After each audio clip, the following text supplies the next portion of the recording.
नमस्कार दोस्तों, मैं पवन मिश्रा आपका रघुवीर आईएएस एकेडमी में स्वागत करता हूं। दोस्तों, हम लोग घटना चक्र पूर्वावलोकन की एक बहुत ही यूनिक और इंटरेस्टिंग सीरीज़ देख रहे थे, जिसमें घटना चक्र के संपूर्ण 700 पेज को 70 पेज में कवर किया जाएगा।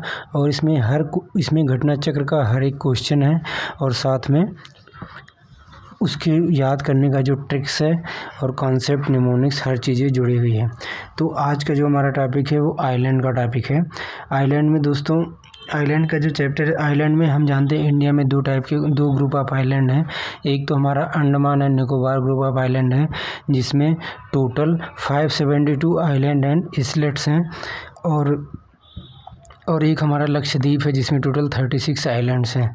तो अगर दोस्तों जो अंडमान एंड निकोबार है, अगर इसमें नंबर ऑफ़ आइलैंड्स पूछता है तो वो तो 222 है, 222 है। लेकिन अगर total number of island and islet भी पूछता है तो 572 है। जनरली 572 वाले को ही पूछा जाता है।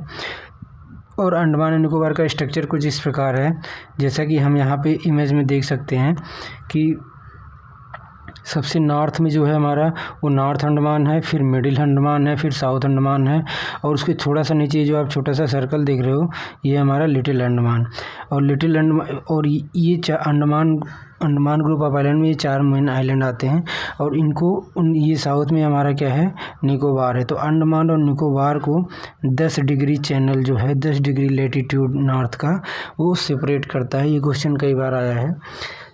तो ये अंडमान निकोबार का स्ट्रक्चर है। आप देखोगे यहाँ पे पोर्ट ब्लेयर जो है, जो कि हमारा अंडमान एंड निकोबार का कैपिटल है, वो कहाँ पे है, साउथ अंडमान में है।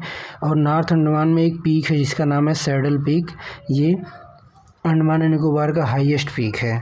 और यहाँ पे एक बैरन आइलैंड भी है मिडिल अंडमान के राइट साइड में, नॉर्थ ईस्ट में। ये बैरन आइलैंड जो है दोस्तों, ये एशिया का या इंडिया का एकमात्र एक्टिव वोल्केनो है। यहाँ पे वोल्केनो इरप्ट हुआ था, इरप्शन होता रहता है, एक्टिव वोल्केनो है। तो ये कुछ फैक्ट थे हमारे अंडमान एंड निकोबार के बारे में। उसके बाद हमने ये देखा है कि 10 डिग्री चैनल जो है अंडमान को निकोबार से अलग करता है। दोस्तों जो पाक स्ट्रेट है वो बे ऑफ बंगाल और पाक बे को कनेक्ट करता है। दोस्तों स्ट्रेट का मतलब क्या होता है, कोई भी जब नैरो बॉडी किन्हीं दो लार्ज वाटर बॉडी को आपस में कनेक्ट करती है तो इसको स्ट्रेट बोला जाता है। तो जो पाक स्ट्रेट है वो इंडिया और श्रीलंका के बीच में है, और ये बे ऑफ बंगाल को पाक बे से कनेक्ट करता है।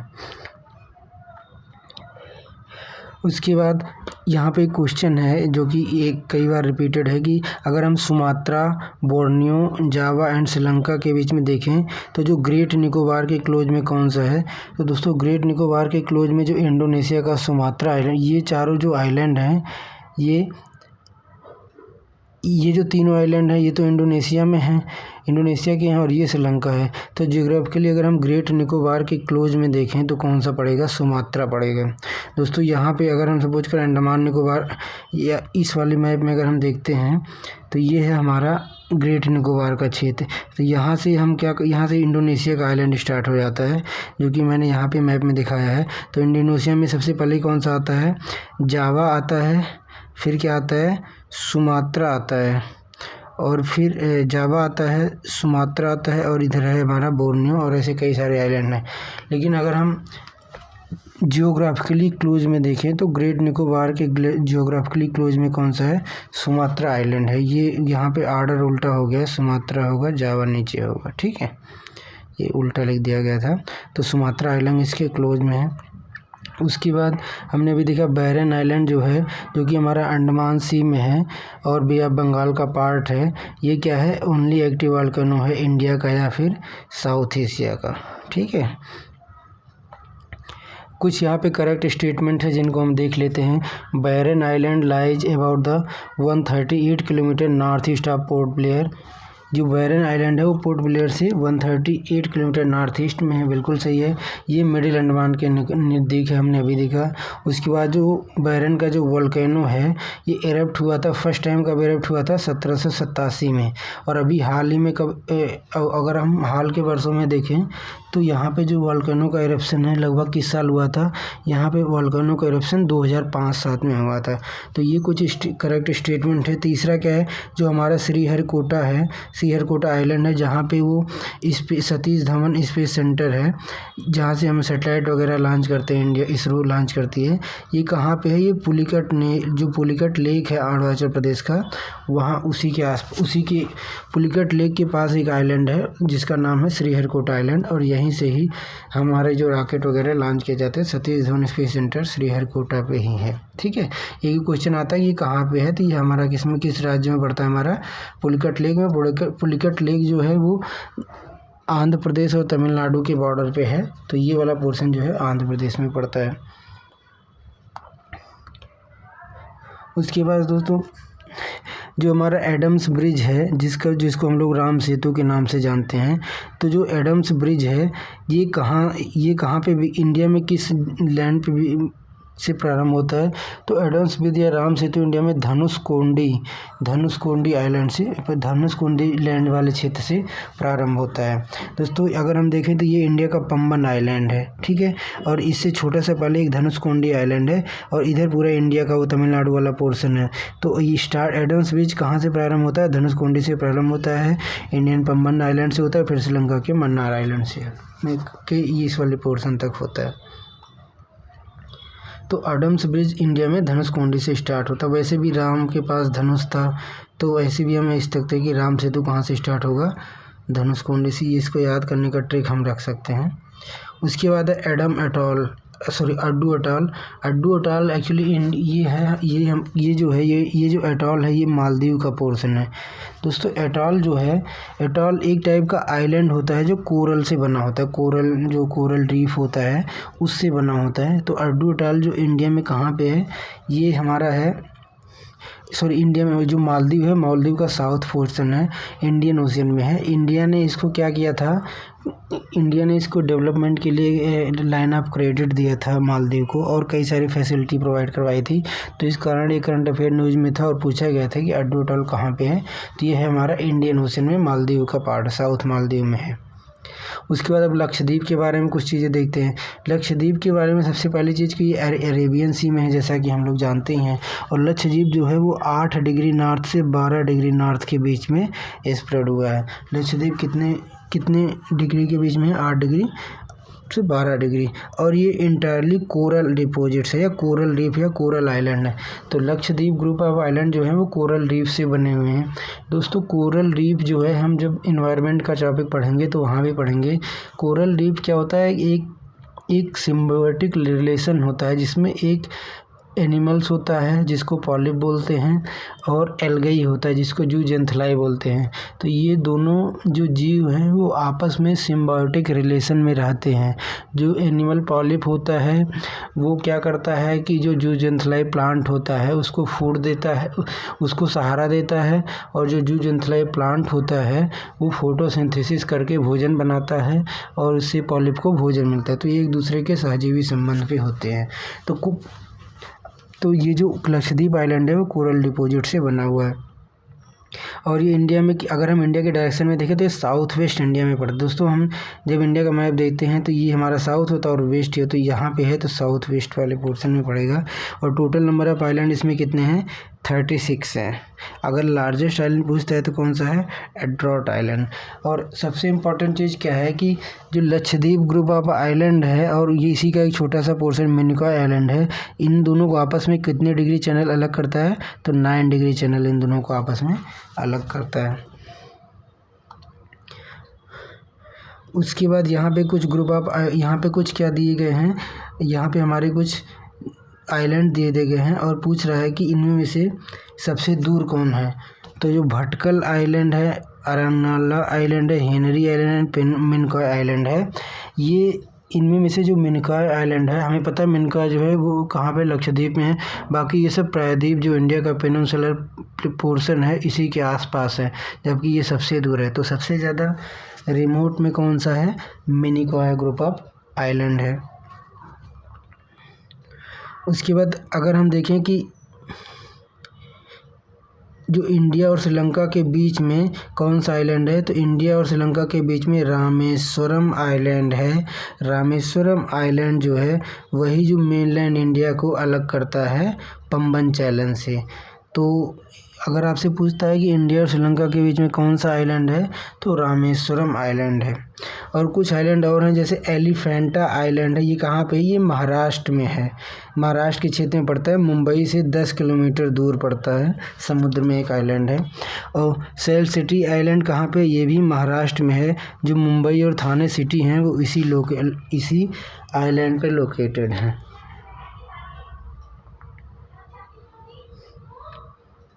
उसके बाद अगर पूछता ये क्वेश्चन आता है कि इंडिया का जो लार्जेस्ट सिटी है वो लार्जेस्ट सिटी कौन सा है जो केवल एक आइलैंड पे बना हुआ है, तो मुंबई जो है इंडिया का, मुंबई जो सिटी है ये एक आइलैंड पे बसा हुआ है और ये लार्जेस्ट सिटी है जो किसी आइलैंड पे बसा हुआ है इंडिया के। और इसका किस आइलैंड पे बैठा है? अभी हमने देखा सेल सिटी आइलैंड पे बसाया गया है मुंबई आइलैंड।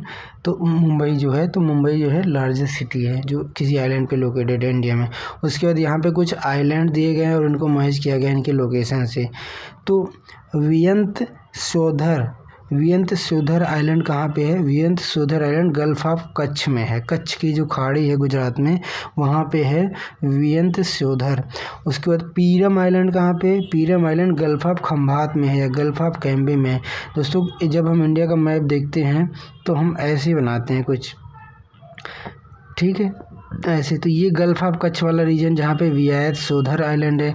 और ये क्या है? ये गल्फ ऑफ कच्छ वाला ये है गल्फ ऑफ कच्छ, यहाँ पे है वियत सोधर। और ये वाला पोर्शन जो है इसको गल्फ ऑफ खंभात बोलते हैं। यहाँ पे हमारा पीरम आइलैंड। पीरम आइलैंड वैसे भी कई बार पूछा गया है, इंपॉर्टेंट है। तो पीरम आइलैंड कहाँ पे? गल्फ ऑफ कैम्बे या गल्फ ऑफ खंभात में। और द्वारका, जैसा कि हम जानते हैं श्री कृष्ण की जो नगरी थी द्वारका, कहाँ पे है? अरेबियन सी के कोस्ट में है। और द्वारका जो है, अगर हम इंडिया का मैप यहाँ पे मैंने दिखाने की कोशिश की है, ये वाला पोर्शन जो है ये इसको द्वारका कहते हैं। ये छोटा सा जो नीचे ये ऊपर वाला पोर्शन कठियावाड़ा है, ये दीव आइलैंड है, ये दमन आइलैंड है, ये दादर है, नागर हवेली है। तो दीव आइलैंड कहाँ पे है? दीव आइलैंड हमारा कठियावाड़ा में है, कोस्ट ऑफ कठियावाड़ा पे है। द्वारका हमारा कहाँ पे? अरेबियन सी में है जो कि डूबा हुआ है। पीरम आइलैंड कहाँ पे है? गल्फ ऑफ कैम्बे में। और वियांत सोधर आइलैंड कहाँ पे है? गल्फ ऑफ कच्छ में है। तो ये कुछ हमारे मैपिंग थे जो हमारे एग्ज़ाम पॉइंट ऑफ व्यू से काफ़ी इंपॉर्टेंट है और हमें इसको ध्यान रखना चाहिए। इस मैप के थ्रू अगर आप देखोगे तो सारी चीज़ें समझ में आ जाएंगी। तो कठियावाड़ा वाला जो क्षेत्र है, ये कठियावाड़ा जो क्षेत्र है, कठियावाड़ा क्षेत्र में इसके टिप पे दीव आइलैंड है। और यहाँ पे इस टॉप पे द्वारका है जो कि डूब चुका है। यहाँ पे गल्फ ऑफ कच्छ है जहाँ पे वियांत सोधर आइलैंड है। पीरम आइलैंड गल्फ ऑफ खंभात में है। और दमन और दीव जो है इधर है, महाराष्ट्र साइड में है, जो कि हम पढ़ते भी हैं, हमारे ये एक यूनियन टेरिटरीज हैं। उसके बाद ये क्वेश्चन काफ़ी बार आया कि कोरी क्रीक कहाँ पे है? तो कोरी क्रीक रन ऑफ कच्छ में है। गुजरात वाला जो रन ऑफ कच्छ वाला रीजन है वही है। और कोरी क्रीक जो है वो इंडिया और पाकिस्तान के बीच में समुद्री तटरेखा का निर्माण करती है। और जो आपने कई बार करंट अफेयर में सुना होगा कि सर क्रीक डिस्प्यूट किन दो देशों के बीच में, तो सर क्रीक जो क्षेत्र है वो यहीं कोरी क्रीक में ही है। और ये इंडिया और पाकिस्तान के बीच में बॉर्डर का दूसरा इशू है। पहला इशू तो LOC है, कश्मीर का मुद्दा जो है।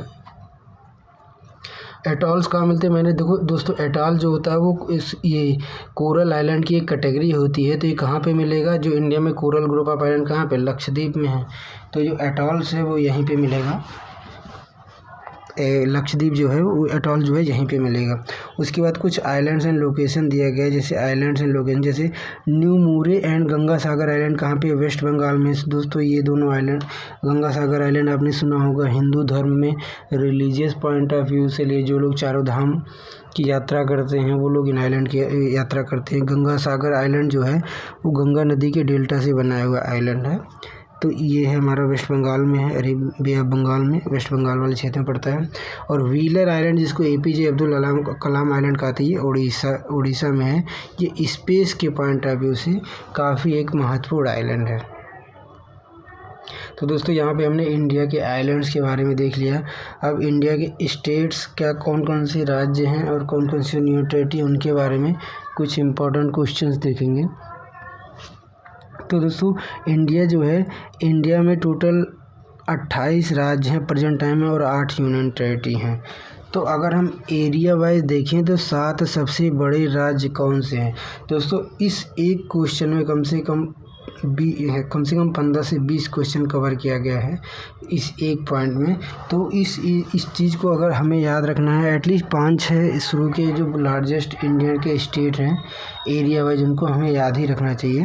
तो इनको एक बार टॉप 10 को देख लेते हैं। इन टॉप 10 में से किसी को भी आ जाता है अरेंज करने के लिए, 4 दे देगा ऑप्शन में, वो कहेगा इंक्रीजिंग ऑर्डर में एरिया वाइज सेटल करो या फिर डिक्रीजिंग ऑर्डर में एरिया वाइज सेटल करो। तो एरिया वाइज अगर देखें तो इंडिया का जो सबसे बड़ा एरिया वाइज इंडिया का सबसे बड़ा जो राज्य है वो कौन सा है, वो राजस्थान है। तो राजस्थान जो है वो सबसे बड़ा है। उसके बाद दूसरे नंबर पे एरिया वाइज मध्य प्रदेश है और तीसरे नंबर पे महाराष्ट्र है। ये तीनों राज्य आपस में एक दूसरे से सटे हुए हैं और आप अगर इंडिया का मैप देखो तो आपको आराम से दिख जाएगा कि राजस्थान जो है वो सबसे बड़ा है। उसके बाद MP है, फिर महाराष्ट्र है। तो और उत्तर प्रदेश जो है, उत्तर प्रदेश 4th नंबर पे है। उत्तर प्रदेश जो हमारा है, तो उत्तर प्रदेश जो है एरिया वाइज 4th नंबर पे है, IM नंबर 4। और गुजरात 5th प्लेस पे है, कर्नाटक 6 पे है, आंध्रा कहाँ पे है, आंध्रा जो है हमारा वो 7th पे है, उड़ीसा 8 पे है, छत्तीसगढ़ 9 पे है और तेलंगाना 10 पे है। तो ये एरिया वाइज जो है वो उत्तर प्रदेश 4थे नंबर पे। सबसे पहले पे राजस्थान है, MP, महाराष्ट्र, उत्तर प्रदेश और गुजरात। इनको तो एटलीस्ट याद ही रखना चाहिए हमें। और पॉपुलेशन वाइज अगर हम इनको अरेंज करें तो जो उत्तर प्रदेश है वो नंबर 1 पे आएगा, हमें पता ही। महाराष्ट्र दूसरे प्लेस पे, बिहार तीसरे प्लेस पे, वेस्ट बंगाल चौथे प्लेस पे और आंध्र प्रदेश क्या है हमारा 5वें प्लेस पे। तो अगर पॉपुलेशन वाइज पूछता है तो UP नंबर 1 पे है और एरिया वाइज पूछता है तो राजस्थान नंबर 1 पे है। तो इंडिया का वो राज्य जो एरिया वाइज सबसे छोटा है हमें पता है वो तो गोवा है। और इंडिया का वो स्टेट जिसमें पॉपुलेशन सबसे कम है तो वो हमारा सिक्किम है। दोस्तों असम जो है वो किन किन राज्यों से बाउंड्री बनाता है? असम जो है वो 7 राज्यों से बाउंड्री बनाता है। एक तो 6 राज्य उसमें में से कौन से हैं? 7 सिस्टर हैं जो नॉर्थ ईस्ट के हैं। 7 सिस्टर में से 6 राज्य वो हैं और सिक्किम को छोड़ के, और बाकी एक राज्य जिसे असम बॉर्डर बनाता है वो है हमारा वेस्ट बंगाल। तो असम जो है टोटल 7 राज्यों से बाउंड्री बनाता है एक्सेप्ट सिक्किम को छोड़ के, सिक्किम की जगह वेस्ट बंगाल। अब 7 सिस्टर है कौन सा? 7 सिस्टर में कौन कौन से आते हैं? एक तो हमारा अरुणाचल प्रदेश, मेघालय, मणिपुर, नागालैंड, मिजोरम, त्रिपुरा, ये 6 राज्य हैं। उसके बाद विदर्भ जो है, विदर्भ जो क्षेत्र है, विदर्भ जो रीजन है वो कहाँ पे है? तो आप महाराष्ट्र का जो मैप देखोगे तो उसमें जो नॉर्थ ईस्ट है, उत्तर पूर्व क्षेत्र है, उसी को विदर्भ बोला जाता है। जैसे अभी हमने कठियावाड़ा क्षेत्र देखा कि जो गुजरात है, गुजरात का साउथ वेस्ट पोर्शन में लगभग जो टिप है, जो हम इंडिया का मैप होता है जब हम मैप बनाते हैं ऐसे करके, तो ये वाला क्षेत्र जो है ये हमारा क्या है, ये कठियावाड़ा है। इसी प्रकार अगर महाराष्ट्र का मैप देखोगे तो महाराष्ट्र के मैप में जो नॉर्थ ईस्ट का पोर्शन होगा वही हमारा विदर्भ रीजन। उसके बाद पैट रीजन कहाँ पे मिलते हैं इंडिया में? पैट रीजन दोस्तों एक लैंड एक महीन कड़ों वाला लैंड होता है जो कहाँ पे मिलता है? छोटा नागपुर रीजन में मिलता है। तो पैट रीजन कहाँ पे मिलता है? छोटा नागपुर रीजन में। झुमरी तलैया कहाँ पे है? झुमरी तलैया वाला जो क्षेत्र है वो कहाँ पे है? झारखंड में, झारखंड में है।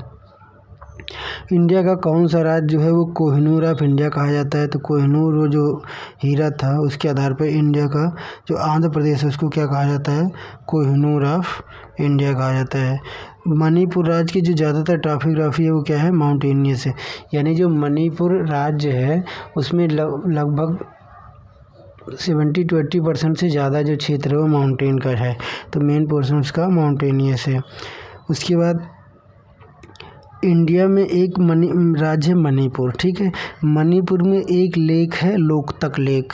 लोकतक लेक में क्या होता है कि कई सारी वेजिटेशन पाई जाती हैं जो सड़ती गलती रहती हैं और फ्लोट होती रहती हैं, ठीक है।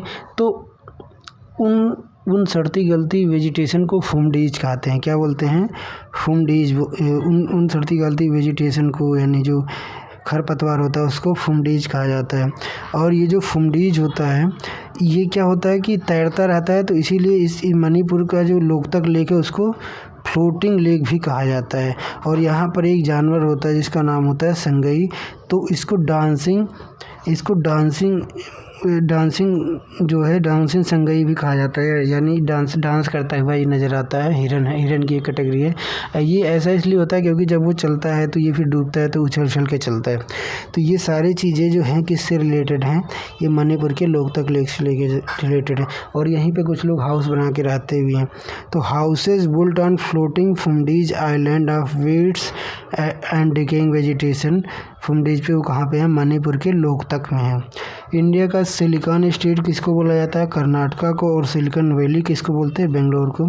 दोस्तों ये यूएसए के कैलिफोर्निया स्टेट के आधार पे है, क्योंकि यूएसए में जो सिलिकॉन वैली है वो सॉफ्टवेयर इंडस्ट्री के लिए काफ़ी ज़्यादा डेवलप है, सेमीकंडक्टर एंड सॉफ्टवेयर इंडस्ट्री के लिए। और इंडिया में हमें पता है आईटी सेक्टर का है, बेंगलुरु में है। तो बेंगलुरु को इसलिए इंडिया का सिलिकॉन वैली बोला जाता है। और उसके स्टेट को क्या बोला जाता है, सिलिकॉन स्टेट बोला जाता है। उसके बाद यहाँ पे कुछ रीजन है और उनके राज्यों को मैप कराया गया है। जैसे औरंगाबाद हमारा कहाँ पे पड़ता है, औरंगाबाद वाला जो क्षेत्र है महाराष्ट्र में है। पालनपुर कहाँ पे है, पालनपुर गुजरात में है। हुबली हमें पता है कर्नाटक में है। और गुंटूर कहाँ पे है, आंध्र प्रदेश में है। एंड मलंद कहाँ पे है, जो कि एक फेवरेट टूरिस्ट डेस्टिनेशन भी है। मलंद कहाँ पे हमारा, कर्नाटक में है। उसके बाद एनसीआर के बारे में थोड़ा सा कुछ फैक्ट है। जो हमारा नॉर्थ कैपिटल रीजन है वो टोटल उसमें 3 राज्य आते हैं। एक तो हरियाणा है, उसके बाद उत्तर प्रदेश है और कुछ राजस्थान है, और एक यूनियन टेरिटरी आता है दिल्ली। तो एनसीआर में 3 राज्य और एक यूनियन टेरिटरी आता है। अब इसमें क्वेश्चन जो आता है वो आता है कि हरियाणा किस राज्य के सबसे ज़्यादा डिस्ट्रिक्ट शामिल है एनसीआर में। तो एनसीआर में हरियाणा के 13 डिस्ट्रिक्ट शामिल हैं, जैसे फरीदाबाद, गुरुग्राम, रोहतक, मेवात, सोनीपत, पानीपत, रेवाड़ी, पालवाल, भिवानी एंड कमाल। और उत्तर प्रदेश के एनसीआर में 8 राज्य हैं, ये हमें याद होना चाहिए। सॉरी, उत्तर प्रदेश के 8 डिस्ट्रिक्ट जो हैं वो एनसीआर में शामिल होते हैं। कौन कौन से, मेरठ, गाजियाबाद, बुलंदशहर, गौतम बुद्ध नगर 4 हो गए, बागपत 5, हापुड़ 6, मुजफ्फरनगर 7। तो कितने हो गए, 1 2 3 4 5 6 7। तो ये 7 जो हैं वो, और नोएडा वाला जो क्षेत्र पड़ता है पूरा खुर्जा, और ये टोटल 8 जो हैं वो उत्तर प्रदेश के आते हैं। और यहाँ पे बुलंदशहर जो है इसको खुर्जा सिटी भी कहा जाता है। ये अभी आप देखोगे जब यूपी स्पेशल के पेपर, तो ये खुर्जा सिटी काफ़ी ज़्यादा पॉपुलर है, वहाँ पे इंडस्ट्रियल एरिया है। तो ये क्षेत्र उत्तर प्रदेश के हैं। उसके बाद है राजस्थान। तो राजस्थान के केवल 2 डिस्ट्रिक्ट आते हैं, अलवर एंड भरतपुर। बस 2 डिस्ट्रिक्ट हैं जो एनसीआर में आते हैं। उसके बाद यहाँ पे क्वेश्चन है कि अंबाला, खुर्जा, करनाल और रोहतक में एनसीआर में कौन नहीं है। तभी हमने देखा खुर्जा यानी बुलंदशहर है, करनाल भी है हरियाणा में, रोहतक भी है, अंबाला नहीं है, तो पंजाब वाले क्षेत्र में पड़ता है। ठीक है। उसके बाद भारत का वो कौन सा राज्य है जो इकोनॉमिकली तो टॉप पे है, लेकिन अगर हम सेक्स रेशियो में देखें तो लोवेस्ट है, तो वो है हमारा हरियाणा। यहाँ की इकोनॉमिक डेवलपमेंट ठीक है, लेकिन जो सोशल इंडिकेशन है उतना अच्छा नहीं है। हालांकि अब कुछ सुधार हुआ है बेटी बचाओ बेटी पढ़ाओ योजना लागू करने के बाद से। उसके बाद अगर कुछ सिटीज़ ही हैं, अगर उनको वेस्ट टू ईस्ट अरेंज करना हो तो सबसे पहले बीकानेर आएगा राजस्थान का, फिर अलीगढ़ आएगा यूपी का, फिर दरभंगा आएगा बिहार का, और फिर नागांव आएगा। तो ये जो 4 राज्य हैं वे ईस्ट टू वेस्ट अरेंज किए गए हैं। उसके बाद एक करेक्ट स्टेटमेंट है, बाउंड्री ऑफ एमपी कितने राज्यों को, मध्य प्रदेश कितने राज्यों को टच करता है, तो मध्य प्रदेश 5 राज्यों को टच करता है। भोपाल जो है वो क्या है, ट्रॉपिक ऑफ कैंसर के साउथ पे है। और उसके बाद उत्तर प्रदेश जो है उत्तर प्रदेश जो है इंडिया का एकमात्र राज्य जो सबसे ज़्यादा स्टेट से बाउंड्री शेयर करता है। और कितने राज्यों से, उत्तर प्रदेश 8 राज्य और एक यूनियन टेरिटरी से बाउंड्री शेयर करता है, दिल्ली। अब 8 राज्य कौन से हैं, उत्तराखंड हो जाएगा दोस्तों, हिमाचल प्रदेश हो जाएगा, उत्तराखंड, हिमाचल प्रदेश, दिल्ली, मध्य प्रदेश, छत्तीसगढ़, बिहार, झारखंड, ये सारे स्टेट से जो है हमारी उत्तर प्रदेश जो है वो बाउंड्री शेयर करता है। टोटल 8 राज्य हो जाएंगे अगर आप देखोगे। ठीक है। उसके बाद है कि ये क्वेश्चन कई बार आया है कि इंडिया जो है, इंडिया का जो टोटल एरिया उसका 30% किन 3 राज्यों में लाई करता है। तो दोस्तों अभी हमने देखा था कि अगर एरिया वाइज जो टॉप 3 राज्य देखा जाए तो सबसे नंबर 1 पे राजस्थान था, फिर मध्य प्रदेश था, फिर महाराष्ट्र था। तो इन्हीं 3 राज्यों को मिला के इंडिया का टोटल 30% लैंड कवर हो जाता है, मतलब एरिया वाइज अगर हम देखते हैं तो। उसके बाद है कि how many states and union territory surrounded Assam. तो अभी ये हमने देखा था 7 हैं, एक तो वेस्ट बंगाल है, बाकी 7 सिस्टर से 6 हैं, नागालैंड, मिजोरम, मेघालय, अरुणाचल प्रदेश, मणिपुर एंड त्रिपुरा। उसके बाद कह रहा है कि इनमें से छत्तीसगढ़ किसके साथ बाउंड्री नहीं शेयर करता है। महाराष्ट्र, बिहार, उड़ीसा और आंध्र प्रदेश में छत्तीसगढ़ बाउंड्री जो है ऑब्वियस है, और तेलंगाना में किसके साथ नहीं बाउंड्री शेयर करता है, बिहार के साथ नहीं शेयर करता है। ये आप अगर मैप वाइज देखोगे तो ध्यान से देखोगे, ये क्वेश्चन कई बार गलत हो जाता है, क्योंकि दोनों आसपास हैं तो हमें लगता है कि छत्तीसगढ़ बिहार के साथ बाउंड्री शेयर करता होगा, लेकिन जो छत्तीसगढ़ है वो बिहार के साथ बाउंड्री बिल्कुल भी नहीं शेयर करता है। उसके बाद जो हमारा नेक्स्ट है, कुछ इम्पॉर्टेंट क्वेश्चन है, उनको ट्रू एंड फॉल्स में दिया था। ये सारे स्टेटमेंट करेक्ट हैं। राजस्थान डेजर्ट के बारे में, जो राजस्थान का डेजर्ट है जिसको हम लोग थार डेजर्ट कहते हैं या द ग्रेट इंडियन डेजर्ट कहते हैं, उसके बारे में कुछ करेक्ट स्टेटमेंट दिए हुए हैं, उनको देख लेते हैं। जैसे इंडिया का ये जो डेजर्ट है वो मोस्ट डेंसली पॉपुलेटेड डेजर्ट है अफ्रीका का, यानी पूरे वर्ल्ड में जितने डेजर्ट हैं उन सब में सबसे ज़्यादा अगर हम पॉपुलेशन डेंसिटी के हिसाब से देखें तो बसा हुआ थार डेजर्ट ही है। उसके बाद ये जो है कितना लगभग 10,000 साल पुराना है, और मेनली कैसे बना है, ह्यूमन इंटरफेस के कारण ये डेजर्ट बना हुआ है, मतलब कि जो मानवीय कारण है वो इसके बनाने में सबसे ज़्यादा योगदान देते हैं।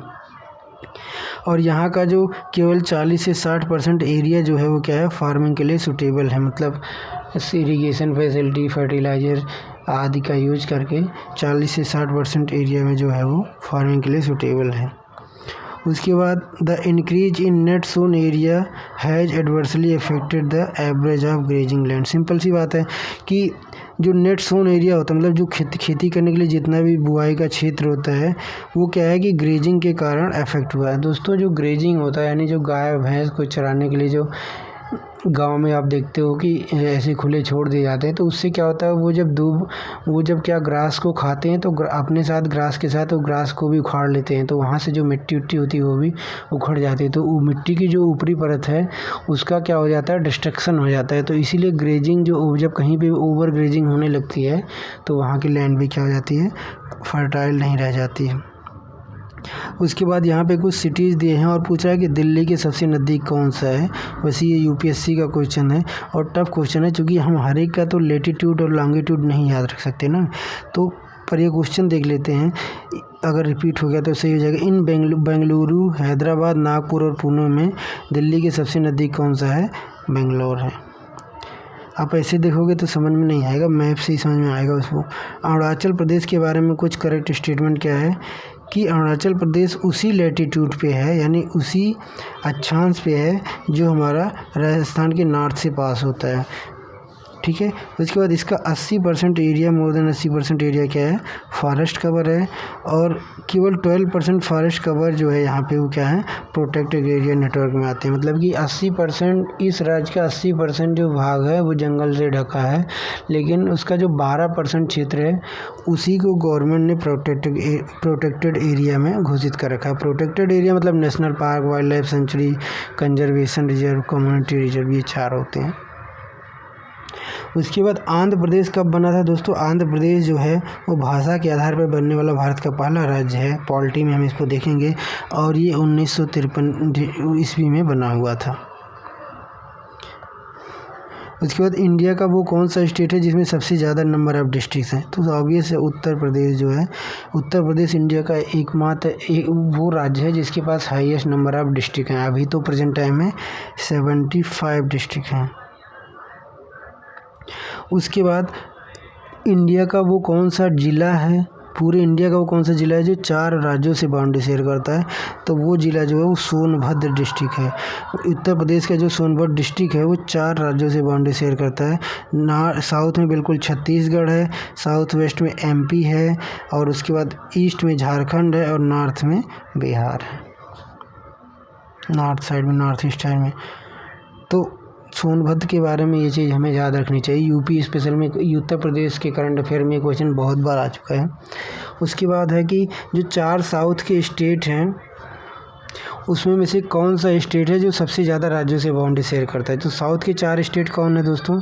कर्नाटक, केरल, तमिलनाडु एंड आंध्र प्रदेश। तो इनमें में से जो कर्नाटक है वो क्या करता है, मैक्सिमम नंबर ऑफ स्टेट से बाउंड्री शेयर करता है। आप देखोगे मैप में तो कर्नाटक जो है वो 6 राज्यों से बाउंड्री शेयर करता है। उसके बाद है कि कौन सा इसमें राज्य है जो बॉर्डर तेलंगाना से बॉर्डर शेयर करता है। तो आंध्र प्रदेश से ही अलग करके तेलंगाना बनाए, तो ऑब्वियस आंध्र प्रदेश के साथ शेयर करेंगे। उसके बाद आप देखोगे तेलंगाना के नीचे बिल्कुल साउथ में कर्नाटक है, और तेलंगाना के ऊपर जो है नॉर्थ ईस्ट और नॉर्थ साइड में महाराष्ट्र, और नॉर्थ साइड और नॉर्थ वेस्ट साइड में क्या है, सॉरी नॉर्थ ईस्ट साइड में जो छत्तीसगढ़ है, और नॉर्थ वेस्ट साइड में क्या है, महाराष्ट्र है। तो ये है हमारा उसका तेलंगाना के साथ बाउंड्री से। ये जब अभी क्वेश्चन तब आया था जब ये, चूँकि ये नया राज्य बना है, लेटेस्ट बना हुआ राज्य है, तो इसलिए उसके बारे में। उसके बाद यहाँ पे क्या है कि यहाँ पे कुछ ट्रिक दिए गए हैं। यहाँ पे क्या है कि जो अलग अलग राज्य हैं उनके जो कैपिटल है उनके बारे में। जनरली दोस्तों 28 राज्य हैं, तो आपको 20 राज्य, लगभग 18 से 20 राज्यों की कैपिटल पता ही होती है। जिनमें कन्फ्यूजन होता है एग्ज़ाम में वही पूछता है, और वही यहाँ पे दिए गए हैं। जैसे अब ये कभी आप नहीं बोलोगे उत्तर प्रदेश की राजधानी लखनऊ है, या बिहार की पटना है, ठीक है, या गुजरात की गांधीनगर। तो इसी आधार पर जो जनरली कन्फ्यूजिंग होता है, जो एग्ज़ाम में आए हुए क्वेश्चन वो यहाँ पे दिए गए हैं। तो जैसे त्रिपुरा जो है, त्रिपुरा की कैपिटल क्या है, अगरतला है, त्रिपुरा का अगरतला। मणिपुर का कैपिटल क्या है, इम्फाल है। तो इसको याद रखने के लिए मनी और इम्पॉर्टेंट है, तो मनी इम्पॉर्टेंट है। और इसके बाद नागालैंड, लैंड मतलब कहते हैं धरती माँ, और कोहिमा, तो यहाँ भी लास्ट में माँ आ रहा है, तो नागालैंड की कैपिटल कोहिमा हो जाएगा। अरुणाचल प्रदेश की कैपिटल क्या है, अरुणाचल प्रदेश की कैपिटल जो है वो ईटानगर है। दोस्तों ईंटा जो होता है उसको धूप में पकाया जाता है, तो अरुणाचल, अरुण किसकी पर्यायवाची होता है, धूप का, तो अरुणाचल प्रदेश की कैपिटल क्या हो जाएगा, ईटानगर हो जाएगा। उसके बाद गुजरात का गांधीनगर है, जी यहाँ दोनों में, ठीक है। राजस्थान का हमारा जयपुर है। तेलंगाना का पता ही है, हैदराबाद है, ठीक है। आंध्र प्रदेश का क्या है हमारा, आंध्र प्रदेश का अमरावती है। उसके बाद असम का क्या हो गया, असम का दिसपुर हो गया, असम का दिसपुर हो गया। मेघालय का क्या हो गया, शिलांग हो गया। दोस्तों जो मेघ का आलय यानी बादल का घर, मेघ मतलब बादल होता है, और मेघ जनरली शिलांग यानी पर्वतों पर होते हैं, तो मेघालय का शिलांग हो गया।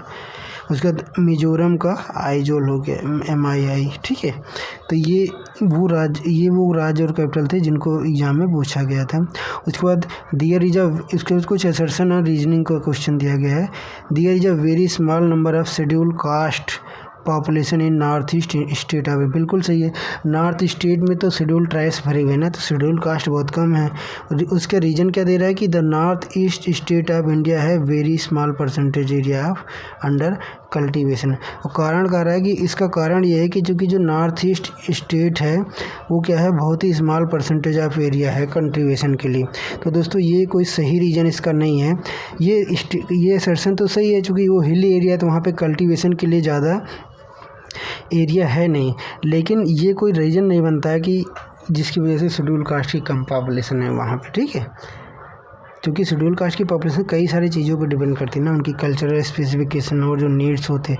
कई ऐसी जगह हैं जहाँ पे बिल्कुल ये सब कंडीशन नहीं है, वहाँ भी शेड्यूल कास्ट मिलते हैं, तो ये कोई रीज़न नहीं हो सकता उसका।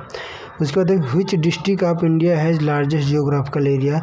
हाँ, अब अगर भारत का, जैसे हमने देखा कि इंडिया का जो राजस्थान है वो एरिया वाइज हाईएस्ट है। तो अगर आपसे पूछे कि कौन सा डिस्ट्रिक्ट है इंडिया में जो सबसे ज़्यादा एरिया है, तो गुजरात का कच्छ है, फिर लेह है, फिर जैसलमेर है। भारत का वो कौन सा राज्य है जो पॉपुलेशन वाइज दूसरे स्थान पे आता है और एरिया वाइज तीसरे स्थान पे आता है। तो हमने अभी देखा था एरिया में पहले पे आता है हमारा राजस्थान, दूसरे पे आता है मध्य प्रदेश, तीसरे पे आता है हमारा महाराष्ट्र, जबकि पॉपुलेशन में नंबर 1 पे यूपी था, दूसरे पे महाराष्ट्र था। तो कौन सा राज्य हो गया, महाराष्ट्र हो गया, ठीक है। उसके बाद 8 यूनियन टेरिटरीज कौन कौन है इस समय इंडिया में प्रेजेंटली देखें। 31 अक्टूबर 2019 के बाद से, जब से आर्टिकल 370 ख़त्म हुआ, तो जम्मू कश्मीर लद्दाख हो गए 2, अंडमान निकोबार 3, लक्षद्वीप 4, उसके बाद पुदुचेरी 5, दिल्ली 6, चंडीगढ़ 7 और दमन and Diu and Dadar and Nagar Haveli total 8 हो गए। इन दोनों यूनियन टेरिटरीज को दोस्तों मिला के एक यूनियन टेरिटरी का नाम दे दिया गया है। तो अब पूरा नाम क्या है, अब बहुत बड़ा नाम हो गया इसका, दमन and Diu and Dadar and Nagar Haveli. और इस यूनियन टेरिटरी का कैपिटल क्या बना है, सिलवासा है। उसके बाद पौंडीचेरी या पुदुचेरी के बारे में कुछ स्टेटमेंट देखो दोस्तों। अगर आप पुदुचेरी का जियोग्राफिकल एरिया देखोगे इंडिया के मैप में, तो ये 4 राज्यों में फैला हुआ, 3 राज्यों में फैला हुआ है, ठीक है। तो जैसे तमिलनाडु वाले पोर्शन में पुदुचेरी का 2 क्षेत्र पड़ता है, एक तो कराईकाल और दूसरा पुदुचेरी नाम से ही जो है। तो तमिलनाडु में कराईकाल और पुदुचेरी नाम से पुदुचेरी वाला एरिया है। उसके बाद आंध्र प्रदेश में पुदुचेरी का कौन सा एरिया है, यानम वाला एरिया है। और केरला में कौन सा एरिया है, माहे वाला एरिया है। तो पुदुचेरी जो 4 जियोग्राफिकल रीजन में बटा हुआ है और ये 4 जियोग्राफिकल रीजन 3 राज्यों में फैले हुए हैं। कर्नाटक में है कराईकाल एंड पुदुचेरी, उसके बाद यनम में है आंध्र प्रदेश में है यनम एंड केरला में है माहे। और पुदुचेरी का कैपिटल जो है पुदुचेरी है, तो ये तमिलनाडु में है। उसके बाद अगर हम एरिया वाइज यूनियन टेरिटरी को देखें तो सबसे ज़्यादा एरिया जम्मू कश्मीर का है, फिर लद्दाख का है। दोस्तों ये पुराना डेटा है, पर अभी इसको एक बार वेरीफाई करना पड़ेगा। मुझे लगता है कि ये दोनों स्वैप हुए हैं, लद्दाख फर्स्ट पे आना चाहिए, या देख लेंगे हम इसको आगे, हम इसको कमेंट में हाईलाइट कर लेंगे। जम्मू कश्मीर ओल्ड डेटा के हिसाब से तो जम्मू कश्मीर एंड लद्दाख है, एक बार हम इसको वेरिफिकेशन करेंगे। उसके बाद लेकिन इधर सही है, तीसरे पे अंडमान निकोबार, चौथे पे दिल्ली और लास्ट में बिल्कुल लक्षद्वीप है। तो लक्षद्वीप एरिया वाइज सबसे छोटा यूनियन टेरिटरी है और जम्मू कश्मीर सबसे बड़ा क्षेत्र है। अब पॉपुलेशन वाइज अगर हम यूनियन टेरिटरी को अरेंज करें तो हमें पता है दिल्ली की पॉपुलेशन डेंसिटी बहुत ज़्यादा है, तो सबसे ज़्यादा पॉपुलेशन वाइज दिल्ली है, फिर जम्मू कश्मीर है, फिर लद्दाख और लक्षद्वीप यहाँ पे सबसे कम है। अगर आपसे पूछता है कि इंडिया का वो यूनियन टेरिटरी जो सबसे कम अर्बनाइज, मतलब जिसमें अर्बनाइजेशन सबसे कम है, तो अंडमान एंड निकोबार है। और अगर हाईएस्ट अर्बनाइजेशन पूछता है तो कौन सा है, लक्षद्वीप है। दोस्तों लक्षद्वीप का 98% एरिया लगभग जो है वो अर्बन एरिया है। और अंडमान निकोबार में आप देखोगे पूरे ट्राइब्स भी भरे हैं वहाँ पे, तो वहाँ पे क्या है, बिल्कुल नो है, बिल्कुल शहरीकरण बहुत ही कम है। उसके बाद क्या है कि पुदुचेरी का जो टेरिटरी है, जो क्षेत्र है, कितने राज्यों में, अभी हमने देखा 3 में, केरला में माहे है, तमिलनाडु में कराईकलाल एंड पुदुचेरी और आंध्र प्रदेश में यनम। तो ये 3 राज्यों में फैला हुआ है। उसके बाद गल्फ ऑफ खंबात किस किस के बीच में, तो गल्फ ऑफ खंबात आप देखोगे दमन एंड दीव के बीच में। अभी हमने देखा था कठियावाड़ा जो क्षेत्र था, कठियावाड़ा क्षेत्र में हमारा जो दीव आइलैंड था, तो ये है हमारा कठियावाड़ा क्षेत्र, यहाँ पे हमारा दीव आइलैंड, यहाँ पे दमन, तो ये है हमारा गल्फ, इसके बीच में जो है वो क्या है, हमारा गल्फ ऑफ खंबात है। उसके बाद अगर हम 2011 की जनगणना देखें तो उसमें वो कौन सा यूनियन टेरिटरी है जिसकी सेक्स रेशियो बिल्कुल ही कम है, तो वो है दमन। दमन में बच्चियों का क्या होता है, दमन होता है। तो इस तरीके से हम याद रख सकते हैं कि, और अभी जो है 2021 वाली सेंसस जनगणना है वो कोविड के कारण डिले हो गई थी, और अभी ये चल ही रहा है, अभी प्रोसेस चल ही रहा है। अभी उसका डेटा आने में 2 साल लग जाएगा, तो तब तक हमारे एग्ज़ाम तक यही काम चलेगा, यही वाला डेटा। तो दमन एंड दीव वो यूनियन टेरिटरी जिसकी लोएस्ट सेक्स रेशियो। दोस्तों अब हमारा जो चैप्टर बचा हुआ है यहाँ पे, वो एक ट्राइब्स का चैप्टर बचा हुआ है, और उसके बाद हमारा सीधे इंडिया का ड्रेनेज सिस्टम यानी रिवर्स के बारे में स्टार्ट हो जाएगा। तो जो नेक्स्ट क्लास होगी उसमें हम लोग इंडिया के ड्रेनेज सिस्टम और ट्राइब्स के बारे में पढ़ेंगे, क्योंकि दोस्तों ट्राइब्स से क्वेश्चन फिक्स है कि 1-2 आएगा ही आएगा। तो इसको हमने बहुत ही अच्छे तरीके से केवल 2 पेज में कवर कर रखा है, और अभी तक के आए हुए किसी भी एग्ज़ाम के सारे क्वेश्चन इसमें इंक्लूड हैं। तो दोस्तों आप इस चैनल पे बने रहिए और हर एक वीडियोज़ को फॉलो करते रहिए। आप देखोगे कि रिवीजन के टाइम पे कितना ये हेल्पफुल है, और साथ में अगर हमें कोई भी चीज़ याद करना हो तो हम उसको किसी निमोनिक्स बना के याद कर सकते हैं। तो आज की क्लास यहीं तक है दोस्तों, धन्यवाद।